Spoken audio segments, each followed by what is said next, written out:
KL university మీద IT దాడులని జరిగింది. 30 లక్షలే దొరికినాయి అనుకుంటా అక్కడ. ఈవెన్ అక్కడ మాట్లాడుకోవాల్సింది ఏంటంటే, స్టూడెంట్స్ దగ్గర డబ్బులు తీసుకొని, కొన్ని లక్షల వరకు తీసుకొని సర్టిఫికేట్లు అమ్ముకుంటున్నారని కొన్ని ఆరోపణలొస్తున్నాయి.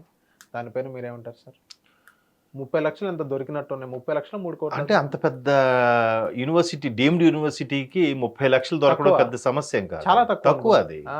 అదేదో 3 కోట్లైనా ఆశ్చర్యపోవక్కర్లేదు. ఆశ్చర్యపోక 30 లక్షలు అంటే చాలా తక్కువ అది. బట్ ఏదైనా కూడా ప్రభుత్వ అధికారులు కొన్నిసార్లు ఏం చేస్తారంటే రైట్స్ గట్రా వెళ్ళేటప్పుడు ఒక ఎంత దొరికితే దాంట్లో కొంతే చెప్తారు. మరి ఎందుకో తెలియదు, అది ఎప్పటి నుంచి అనాథగా వస్తున్న అది విషయమే. తెలుసు. అది నేను ఎక్స్‌పీరియన్స్ అయ్యా ఆ, ఒకసారి. మరి అది అంటే ప్రతి ఒక్కరిలో ఉంది ఆ ఎక్స్పీరియన్స్. అవును. అది ఏది చూపించే ప్రూఫ్ చూపించలేము. కానీ సో ఇక్కడ కేఎల్ యూనివర్సిటీకి మెయిన్ ప్రాబ్లం ఏంటంటే మన కోనేరు లక్ష్మీనారాయణ ఏదో ఆయన పేరు కేఎల్ అంటే. సో దాని ప్రకారము ఆ గుంటూరు పరిసర ప్రాంతాల్లో ఉండడము ప్రతిదీ నాకు అబ్జర్వ్ చేస్తే నాకు అర్థమైంది ఏంటంటే, కృష్ణా గుంటూరు ఏదైతే రాజధాని పరివాహక ప్రాంతం ఏదున్నా కూడా అగ్రిగోల్డ్ కానీ లేదంటే అదేదో రిసార్ట్స్ సంబంధించి కానీ లేదా అంబాపురం ల్యాండ్స్ కానీ ఇవన్నీ కూడా ఎందుకో అక్కడే మేధావులు ఉన్నారా లేదంటే అక్కడే అవినీతి జరుగుతాయా లేదన్నట్టు కనిపిస్తుంది.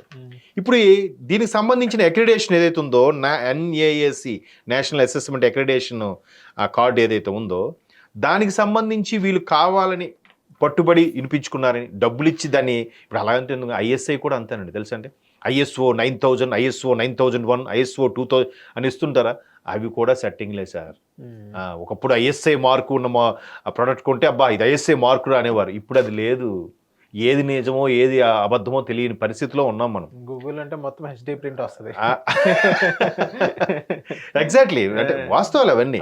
అంటే ఇవన్నీ మీరు ఎక్స్పీరియన్స్ చేశారు, నేను ఎక్స్పీరియన్స్ చేశాను. అది ఎట్లా అంటే చెప్పలేము, బట్ మనకు తెలుస్తూ ఉంటుంది.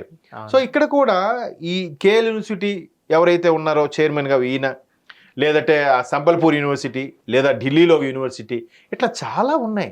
ఇవన్నీ కూడా యూనివర్సల్ గ్రాంట్స్ కమిషన్ పరిధిలో నడుస్తూ ఉంటాయి. వాళ్ళు అప్రూవల్ ఇస్తారు, పెర్మిషన్లు ఇస్తారు. ఇప్పుడు డీమ్డ్ యూనివర్సిటీలు అంటారు, అంటే వాళ్ళే టెస్టులు పెట్టుకొని వాళ్ళే మార్క్స్ ఇచ్చేసుకొని వాళ్ళే సర్టిఫికేట్లు కూడా ఇష్యూ చేసుకునే వాటిని డీమ్డ్ యూనివర్సిటీలు. ఒక గీతము లేదా పుట్టపర్తి సత్యసాయి ఇన్స్టిట్యూషన్స్ అలాంటి కొన్నిటికే ఉన్నాయి. బట్ ఇప్పుడు కేఎల్ లాంటి చాలా వాటికి ఎందుకు వచ్చేసాయంటే పైసామే పరమాత్మ. మేబీ వాళ్ళు సెట్ చేయొచ్చు, కొంత స్టాండర్డ్స్ కూడా మెయింటైన్ చేస్తున్నారు. ఇప్పుడు మీరు ఏదైతే ఇష్యూ వచ్చిందో దాని మీద ఎన్ని ఎలిగేషన్స్ ఉన్నాయో అంత ఫేవర్గా ఉండేవి కూడా ఉన్నాయి. దాంట్లో చదువుకున్న వాళ్ళు, ఉన్నత స్థితిలో సెటిల్ అయిన వాళ్ళు ఉన్నారు, ఉన్నత స్థాయిలో మంచి మంచి PhD పట్టభద్రులు అయిన వాళ్ళు ఉన్నారు, పట్టాలు సంపాదించిన వాళ్ళు కూడా ఉన్నారు. కాకపోతే అంటే ఏదైనా ప్రాపర్ వే వెళ్లకుండా చిన్న గాడి తప్పింది అనుకోండి, అందులోంచి ఎవడో ఒకటి బయటకు వచ్చాడు అనుకోండి, అంతవరకు ఆ వింగ్లో ఉన్నవాడు వాడికి పైసలు వచ్చేస్తే కాము ఉంటాడు. అంటే ఇక్కడ కింద స్థాయి వ్యక్తులు చేసిన లోపం వల్ల ఇప్పుడు ఐటీ దాడులు జరిగినాయి అని కొంతమంది అంటున్నారు. కొంతమంది ఏమంటున్నారంటే ఇన్ఫర్మేషన్ ప్రకారంగా జరిగినాయి అని అంటున్నారు. కింద స్థాయి కదండి, ఇన్ఫర్మేషన్. ఇప్పుడు ప్రతిదానికి ఒక ఇన్స్టిట్యూట్ ఉందంటే ఈ కోర్సుకి ఎంత అమౌంట్, లేదా దీనికి సర్టిఫైడ్ కోర్సుకి ఎంత అమౌంట్, దీనికి దానికి ఆ కోర్స్ పెట్టారంటే దానికి ఆథరైజ్డ్ ఫ్యాకల్టీ ఉన్నారా లేదా, వాళ్ళందరికీ UGC స్కేల్స్ ప్రకారం పే చేస్తున్నారా లేదా, వాళ్ళు minimum post graduate with MED లేదా MPhil లాంటి ఉంటేనే యూనివర్సిటీ స్థాయిలో ఉన్న వ్యక్తులకి టీచ్ చేయగలుగుతారు.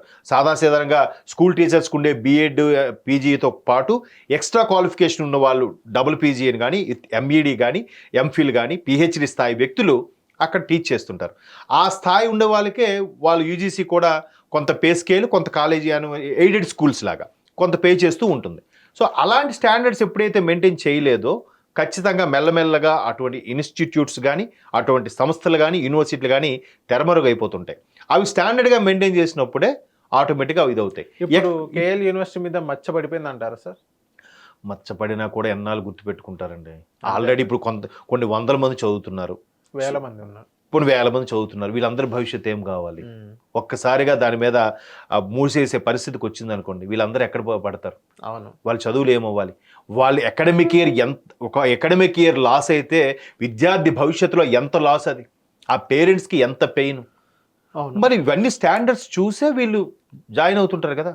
ఇప్పుడు అక్కడ ఏదో ఉన్నాయి, విశ్వశాంతి అని, నలంద అని ఉన్నాయి ఇప్పుడు గుంటూరు సరౌండింగ్స్లో. ఏది హై స్కూల్, KG నుంచి హై స్కూల్ వరకు ఉన్నాయి. వాటి విత్ హాస్టల్ ఫెసిలిటీస్, గ్రౌండ్స్ ఇవన్నీ కూడా వాళ్ళు మెయింటైన్ చేస్తున్నారు. ప్రాపర్గా మెయింటైన్ చేయనప్పుడు ఇప్పుడు వాడి ఫీజు ₹1,00,000 తీసుకుంటున్నారండి. ₹1,00,000 తగ్గట్టుగా వాడికి ఫెసిలిటీసు, హాస్టలు, ఫుడ్డు అన్నీ ఉంటే బాగుంటుంది. ఇందులో ఏమైనా తేడా కొడితే ఖచ్చితంగా బయటకు వచ్చేవాడు ఒక కంప్లైంట్ చేస్తాడు. ఆ కంప్లైంట్ కాస్త ఎవరైనా ఒక ఆర్టీఐకి లెటర్ రాసి పడేశాడు అనుకోండి, అది కాస్త సిబిఐ వాళ్ళకి ఎవరికో వెళ్ళి ఐటీ వాళ్ళకి వెళ్ళి రైడ్స్, దాడులు చేసే పరిస్థితి వస్తుంది. అలా వచ్చినప్పుడు ఇప్పుడు ఆ 30 లక్షలు దొరికిందన్నారు, దానికి ప్రాపర్ డాక్యుమెంటేషన్, ప్రాపర్ రిసీప్ట్స్ ఉన్నాయనుకోండి, ఏం చేసేది లేదు. కానీ అవేవో మిస్ అయ్యాయి కాబట్టే ఇప్పుడు ఆల్మోస్ట్ 10 మంది మీద కేసు ఫైల్, 10 మంది 14 మంది మీద కేసు ఫైల్ చేశారట. ఓకే. సో తెర వెనక ఏదో మిస్లీడ్ జరుగుతోంది, మ్యాజిక్ జరుగుతుంది. అది పిల్లల భవిష్యత్తు మీద పడకుండా ఉంటే హ్యాపీ. బట్ అది ప్రభుత్వాలు కూడా కొంత సీరియస్గా తీసుకోవాలి. మరి కూటమి ప్రభుత్వం దేన్ని సీరియస్గా తీసుకోవట్లేదు కాబట్టి నేను తీసుకుంటలేదో wait and see. Hit TV app, ఇందులో short news, live news, entertainment shows, movies, digital magazines తో పాటు మీ జిల్లా వార్తలను కూడా ఫ్రీగా చూడొచ్చు. అంతేకాదు కేజీ నుంచి పీజీ వరకు విద్యార్థులకు స్కాలర్షిప్ కూడా అందిస్తున్నాం. ప్రతి వారం 10 మందికి లక్కీ డ్రా ద్వారా ఒక్కొక్కరికి 10,000 రూపాయలు అందిస్తున్నాం. ఇంకెందుకు ఆలస్యం, వెంటనే హిట్ టీవీ యాప్ ని డౌన్లోడ్ చేసుకుని ఫ్రీగా ఎంటర్టైన్మెంట్ పొందండి. Hit TV app. Hit TV app. Please download hit TV app. Hit TV యాప్ని ఫ్రీగా డౌన్లోడ్ చేసుకొని ఎంజాయ్ చేయండి. మీకు నచ్చిన ఎంటర్టైన్మెంట్ కోసం హిట్ టీవీ యాప్ ని ఫ్రీగా డౌన్లోడ్ చేసుకుని ఎంజాయ్ చేయండి. హిట్ టీవీ యాప్ని డౌన్లోడ్ చేసుకుని ఆస్వాదించండి, ఆశీర్వదించండి. ఇంతమంది సెలబ్రిటీలు హిట్ టీవీ యాప్ ని డౌన్లోడ్ చేసుకోండి అని చెప్తున్నారంటే ఎంత మంచి యాప్ ఆలోచించండి. అమెరికా అమెరికా అమెరికా అమెరికాలో చదవాలనుకునే వాళ్ళకి విశ్వసనీయమైన పేరు మన శౌర్య కన్సల్టెన్సీ. UK లో 1 year masters. UK లో 1 year masters. 2 years work permit up to 5 years visa. Contact Saurya Consultancy. Contact 89851 89851.